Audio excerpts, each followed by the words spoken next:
My question has to do with the teleological argument, the argument for design, that sort of thing.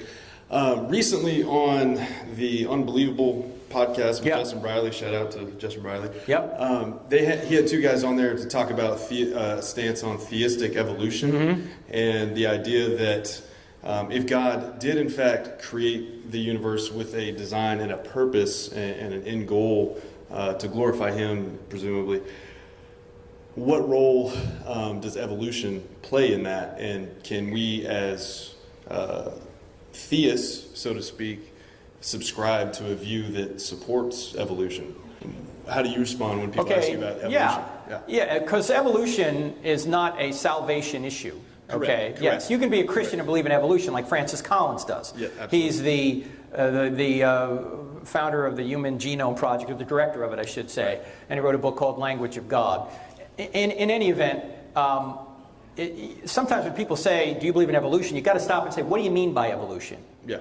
Because it means so many different things. If you mean change over time, count me in. We see change over time. Absolutely. Microevolution, adaptation within a type, count me in. We see that. But if you mean molecules to man without intelligence, I don't think we not only, I think we don't see that. We actually see evidence against that. Like the fossil record, irreducible complexity, epigenetic information, genetic limits to change, and some other things, okay? This is evidence against macroevolution. But let me say this.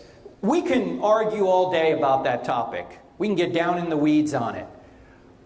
I could even grant somebody that macroevolution is true. I don't think it is. As I say, I think there's evidence against it, but even if it's true. Even if it is true. Even if it's true, it doesn't get rid of the need for God. It doesn't mean Christianity's false. You still need a universe. You still need life.